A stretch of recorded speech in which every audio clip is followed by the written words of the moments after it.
On parle aujourd'hui d'une tombola caritative un peu exceptionnelle avec à la clé une œuvre de Picasso. Pour en parler, je suis ravie d'accueillir en ce plateau Perry Cochin. Bonjour. Bonjour. Vous êtes fondatrice de cette loterie, donc un Picasso pour 100 euros. Et ce n'est pas la première édition, je pense que c'est la troisième.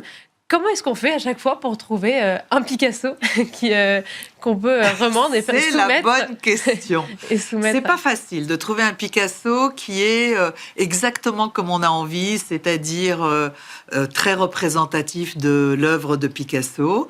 Ensuite, qui soit dans les prix qui vont bien, parce que je ne veux pas dépasser une valeur de 1 million d'euros. Oui, celui-ci vaut 1 million. Voilà, il vaut 1 million. Les deux précédents aussi, les deux précédentes éditions, l'idée c'était de que le chiffre soit quand même suffisamment important pour motiver les gens à acheter leur billet, parce que le concept est simple, on achète un billet à 100 euros et on peut gagner un Picasso qui vaut 1 million.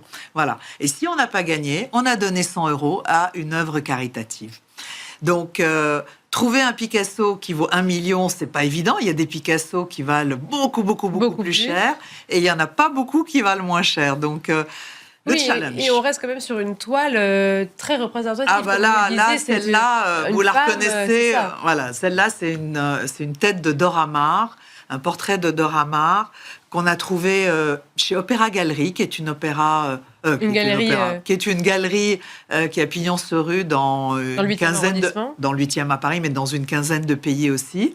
Et ils nous avancent l'œuvre. Et au moment du tirage au sort, une fois qu'on a récolté tout l'argent, eh bien, on paye l'œuvre à un prix avantageux, je dois dire, parce que l'œuvre vaut plus que ça aujourd'hui. Mais ils ont fait un effort pour la charité qu'on est en train de défendre. Et voilà. Comment ça s'organise concrètement une loterie pareille? Il y a quand même beaucoup d'acteurs entre Christie's, Opéra, la Fondation. Comment ça s'organise? Alors, la Fondation Recherche Alzheimer, et aujourd'hui, c'est elle qui porte cette troisième édition, puisque tout l'argent va aller à la recherche. À la recherche. Absolument. Donc, ils ont tout leur système interne qui fait que, voilà, ils portent cette tombola. Après, Christie's est un partenaire, et le PAD aussi est un partenaire, et Opéra Galerie est un troisième partenaire qui interviennent chacun à leur échelle. Le PAD va exposer l'œuvre, vous pourrez la voir tout début avril dans l'entrée du PAD, vous savez, le salon de design. Voilà. Et Christie's, eh bien, va permettre de faire le tirage au sort en live chez eux le 14 avril. Oui, c'est eux qui vont mettre les enchères, justement, pour tous les aspects un petit peu... c'est pas des enchères, hein, c'est un vrai tirage au sort. Voilà. Pardon. Pour les aspects un peu pratiques, donc on a donc la date, on a jusqu'à quand pour mettre... On a jusqu'au 14, alors le tirage au sort est le 14 à 18h. Oui. Et le site continue à marcher, on peut continuer à acheter sur un Picasso 100 euros jusqu'à normalement 15h, je crois.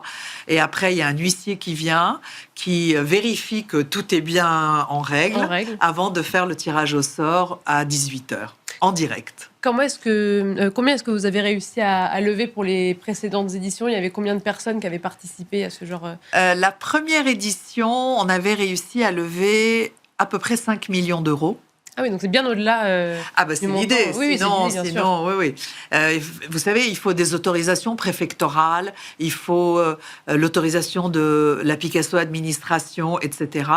Et la préfecture avait demandé la première fois à ce qu'on annule si on n'arrive pas à lever suffisamment d'argent, pour pas que la levée se fasse uniquement pour payer le tableau. Bien sûr. Bon, alors donc on avait levé à peu près 5 millions. La deuxième fois, un peu plus de 5 millions. Et là, on est déjà pratiquement à 8 millions. Donc, on est très contents. Bien sûr. Et donc, c'était toujours avec l'Opéra Galerie ou vous changez? Non, la fois d'avance, c'était quelqu'un d'autre. Chaque fois, c'est quelqu'un de différent. J'espère que maintenant, ce sera Opéra Galerie pour les prochaines aussi, parce qu'ils ont beaucoup d'œuvres à disposition, possiblement... qui coche les cases. Oui. Et voilà, mais... Et comment est-ce que... Parce que vous avez une carrière avec de multi-casquettes, comment est-ce que vous êtes retrouvé dans cette position d'organiser cette loterie?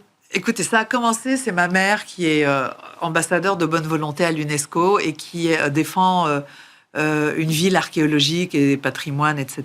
Et elle a une fondation et elle avait l'habitude de lever des fonds avec des dîners de gala où on faisait des tombolas à la fin du dîner. Et chaque fois, à la fin du dîner, on n'en pouvait plus, on s'ennuyait, les gens regardent leur montre, etc. Et elle me dit, on va faire encore un dîner. J'ai un pitié, on n'en peut plus.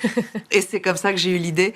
En fait, je me suis dit, sortons de la salle du dîner de gala où on a 200, 300 personnes, 400 au mieux, et allons voir qu'est-ce qui se passe sur Internet.